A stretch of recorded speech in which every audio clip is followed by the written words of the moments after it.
Well, how's it going? I'm Mark Duffy. Welcome to my channel. On today's episode, I'm going to be teaching you how to expose your photos.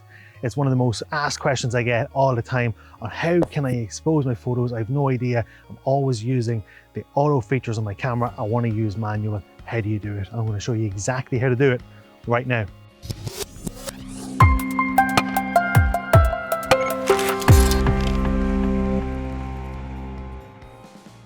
So there are three things you need to consider when exposing your photos. You've got shutter speed, you've got aperture, and you've got ISO.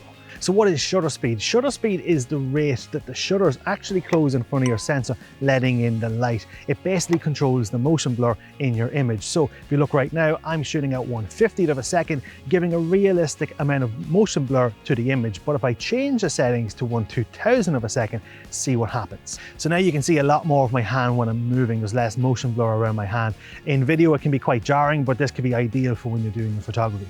Now, as you speed up your shutter speed, less light is able to get in within that moment, and that's how it darkens. So that's where the first part of your balancing act starts. So the faster the shutter speed, the darker the image, the slower the shutter speed, the brighter the image. So then what is aperture? Aperture is the actual iris of your lens, and it opens and closes just like the pupil of your eye does to let in light. So the bigger the opening, the more light gets in. The smaller the opening, less light gets in.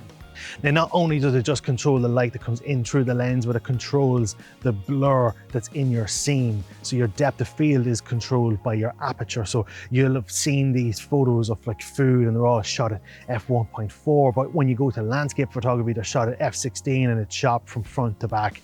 So that's what we call depth of field. And I show an example right now here, the difference between shooting at f1.4 and shooting at f16. And finally, what is ISO? ISO controls the sensitivity on your sensor, so you can brighten your image by increasing the signal going to your sensor, but with that you get digital noise. And unlike the other two where you're controlling different types of blur which could be desirable in your photos, digital noise is not desirable. So it is said to keep your ISO nice and low and controlled until you get to a point where you do need to increase it, and then you just have to deal with it as such. And as an example of digital noise, I'm currently shooting at a controlled ISO 320, but I'm going to boost that ISO right now to show you digital noise. Keep an eye on the dolmen around this shaded area here, and you may see actually a good bit of noise. And this is ISO 20,000. I've never shot. I did a Milky Way photo recently and I was at ISO 10,000. I've never shot at ISO 20,000, so I'll be interested to see what this looks like when I get home. I've had to change the shutter speed up to around 1/160th of a second just to compensate, and I am using a 3-stop filter on this too. Okay, so if we have a look at the screen here, you'll see that there's a dial in the middle with -3 to the left and +3 to the right and a 0 in the middle.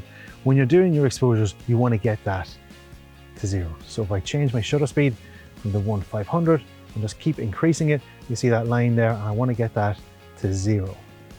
So that's one way that you can change your exposure here.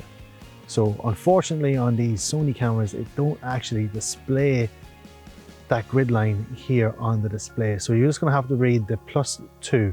That's telling me I'm 2 stops overexposed. So I need to set the settings. Now it's gonna be a landscape shot. So what we're gonna do is we're gonna set the ISO. It's too high, 1250. Let's get it nice and low. Like we said, we don't want high noise. So bring that down to ISO 100. Have a look at your exposure, -1. So right now, if we were to take that shot, the Prodic dolmen is going to be in focus, but the background's not going to be perfectly in focus. So we're going to change the aperture here. And this is where the balancing act comes into play. We've got the ISO set at ISO 100. That's our first constant. Let's get our second one, which is going to be the aperture for this one. So we're going to set that to maybe like a nice f11, because that's where the sharpest part of this lens is. Now it's really dark. We're at 1/800th of a second. So all we do is come up and we just brighten the image until we like it on either the screen or on the exposures. There we are now at a 0 exposure. The sky is a little bit overexposed. If I change the display, you can see here on the histogram, everything to the left is your shadows, and to the right, you can see there's a peak there going towards white. If I was to brighten up again, so we're at 1/15th of a second. If I was to change that, now you can see there's definitely a spike there. That means if I was to take a photo of that, Let's have a look there and display that. You can see that flashing means that that sky is now clipping, which means it is a pure white.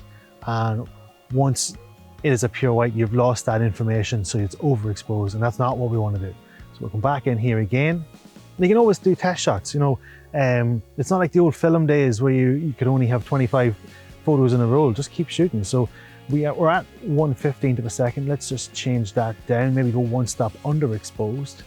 So this is where it comes into play now. You have exposed the photo properly, but you're going to have to expand on that when it comes to editing. So we're looking at the sky here. That looks pretty good. Maybe go to -1.3 underexposed. And don't focus on the product element. Focus at the back of the image, over here at the trees, and that's going to put everything in focus. Stick on a 2-second timer, make sure no movement happens in the shot, and take your photo.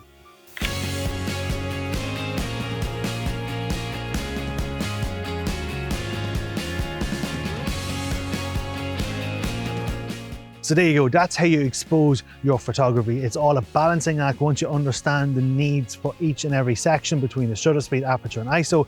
It's just a game of compromise. So you make a determination as to what you need it to stay at, and the other two need to fluctuate to balance out your exposure, to get your exposure right.